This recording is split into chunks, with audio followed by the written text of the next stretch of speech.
Oi, oi, pessoal! Antes de começar o episódio de hoje, um recadinho bem rápido. Ainda dá tempo de entrar para o CC Club, que é a nossa comunidade online, com 70% de desconto. Mas é só por mais uma semaninha. A ideia era fazer essa promoção em fevereiro, para comemorar várias novidades do CC Club. Mas se você tem escutado os últimos episódios, sabe que a nossa vida virou de cabeça para baixo.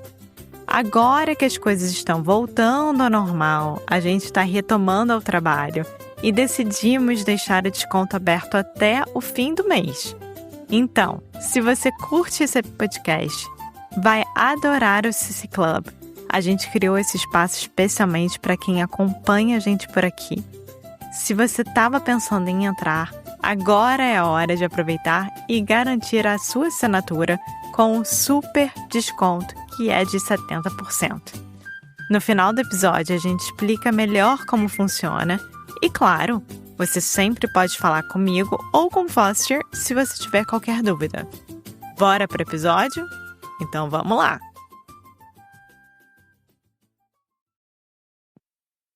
Hey guys, Foster here. Just a quick disclaimer before we get started.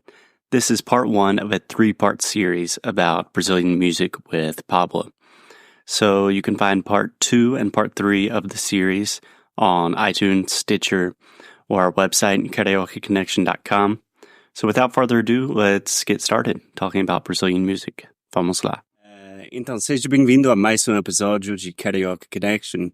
Hoje a gente tem o Pablo, que o Pablo é um professor de Relações Internacionais, mas também ele é um amante da música brasileira, não é, Pablo? Certamente.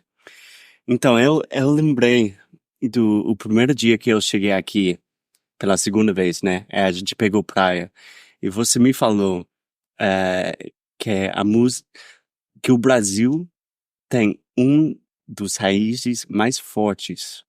É uma das raízes? Das raízes mais fortes musicais do mundo inteiro. Por que você falou isso? Porque eu acredito que a identidade brasileira no mundo, ela é melhor representada pela música. A música é o cartão de visitas do Brasil, e a música brasileira, ela extrapola a essência do homem brasileiro, na sua espontaneidade, a sua criatividade, a sua alegria, o seu sorriso. E eu acho que a música brasileira, ela leva o que tem de melhor do Brasil.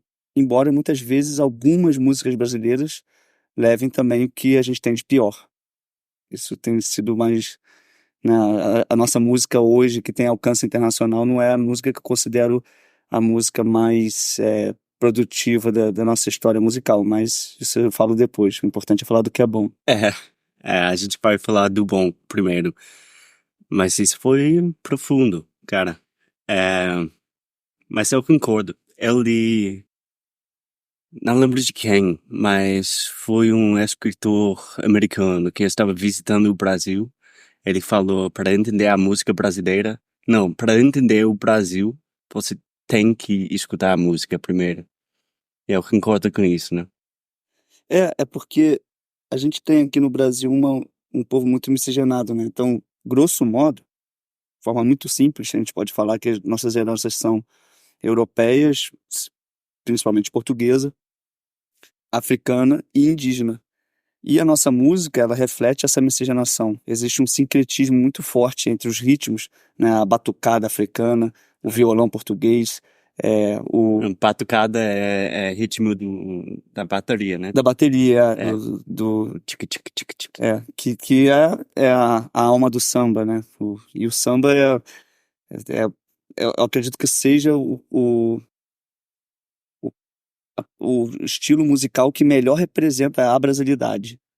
Mas isso porque... Tá, vamos começar com o samba, porque o samba é a coisa que todo mundo já conhece, né? Quando a gente pensa no Brasil, a gente pensa no samba, no futebol e nas praias. Sim.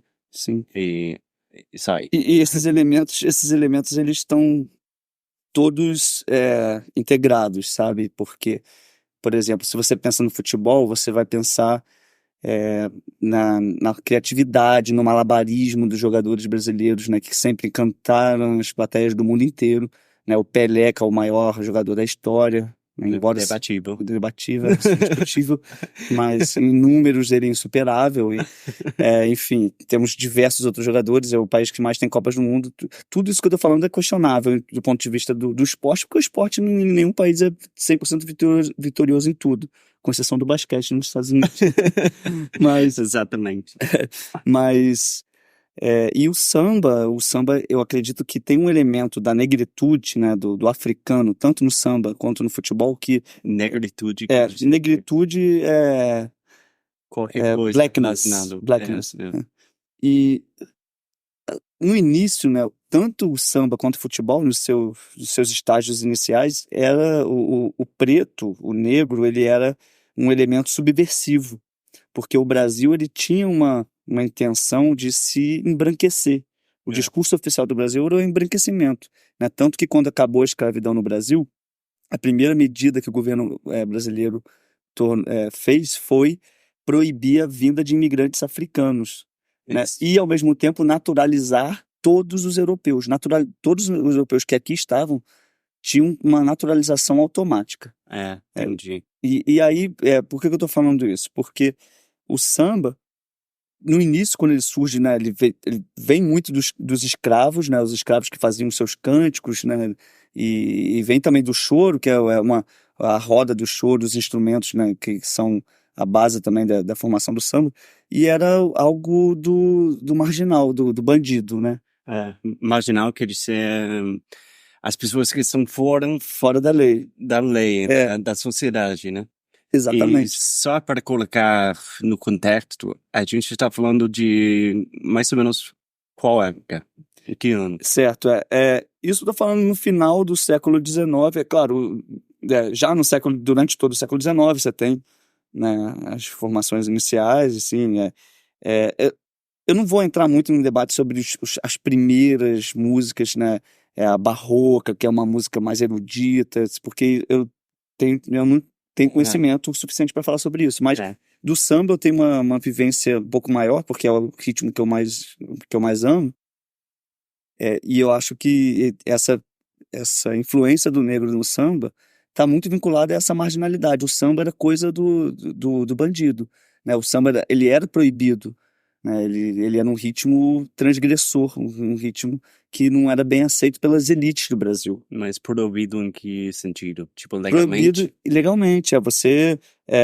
O samba era coisa de bandido, era coisa do ex-escravo, ou do escravo liberto. Então as elites, elas queriam ouvir a música clássica europeia, música erudita, mas o poder da música, ele é incontrolável pela lei, né? Tanto que no início no carnaval, antes do carnaval ser esse grande empreendimento, essa grande indústria que é hoje, era o samba, o malandro, a imagem do malandro, ela tá muito vinculada ao samba. A tradução de malandro, você tá fudido para falar o que é aqui, né? Pode falar. O que é um malandro? O malandro, ele é a figura Quando eu penso num malandro, eu estou pensando num cara na Lapa que está usando chapéu branco, que tem um jogo de cintura, tipo, é espertinho. Exatamente. É um cara que tem malevolência. Mas o malandro pode ser bom e pode ser mal. Pode ser ruim, também. Exatamente. Pode ser bom e pode ser mal. Mas o malandro, no sentido que eu tô falando aqui, é aquele cara que está fora das regras sociais da elite e cria a sua própria vivência sem depender do Estado. Então ele se vira, né? Ele acaba criando a sua própria... E pelo fato dele passar tantas dificuldades, ele cria esses seus trejeitos. Um tipo de empreendedor brasileiro. É um empreendedor brasileiro, exatamente. Então eu tenho uma pergunta bastante pessoal para você. Sim. Posso fazer? Claro, por favor. Você se considera malandro? Sou, com certeza. Malandro, você, né? Da cabeça aos pés. Eu tenho o maior orgulho de ser malandro. E eu sei o quanto que isso pode soar negativo, mas eu sei o conteúdo mais importante é a autenticidade disso. De saber que eu sou um produto de uma miscigenação de vários ritmos e E o brasileiro é muito isso, sabe? Acho que a gente não pode negar essa identidade. O que tem que fazer é trabalhar essa identidade, adaptando ela para os valores morais, né? Para a gente não pensar que o malandro é o bandido no sentido do mau caráter. Exatamente. Você pode ser malandro e ser um cara gente boa, ser um cara de bom caráter. Entendi. Então, você é carioca e eu já ouvi vários debates sobre onde começou o samba. É baiano ou é carioca? Eu não vou entrar nos méritos dessa discussão porque... Não, pode. Eu acredito que o samba seja carioca, mas óbvio, né? que tenha sofrido várias influências da música baiana, do samba baiano. Mas é aqui que os músicos se transformaram em embaixadores do ritmo samba. Né? Os grandes sambistas, não que todas as regiões do Brasil têm grandes sambistas, né? Até São Paulo tem o Adoniran Barbosa, exatamente. Que são ícones também do samba. Inclusive são algumas figuras que não são necessariamente negros, né? São os brancos do samba que se incorporaram nessa tradição e que enriqueceram toda essa cultura. Eu acho que é certo para falar que o samba é a música nacional, mas, ao mesmo tempo, eu acho que o samba nasceu aqui nas favelas do Rio de Janeiro. Sim, exatamente. Você já visitou os berços do samba no Rio? A Pedra do Sal, que é onde se fala-se que nasceu o samba, e a Pedra do Sal era um lugar onde se vendia escravos, era um mercado de escravos. Então, a vinculação do escravo com o samba é praticamente natural, é uma coisa genuína, sabe? Mas para os americanos, para os gringos que estão vindo para o Brasil, o Pedro do Sal é... Thanks for listening to another episode of Carioca Connection. For those of you who are serious about improving your Brazilian Portuguese in 2025, which, if you're still listening, we imagine you are, we wanted to give you an update and a little bit more information about what we're doing with our online membership, the Carioca Connection Club. So we started the CC Club in 2021, and we have learned a lot, and we think we've created something really special that goes beyond just another language course. So here are just a few of the many benefits included with our membership. Weekly conversation classes with Alexia and me, giving you a chance to practice in a fun, relaxed, supportive environment.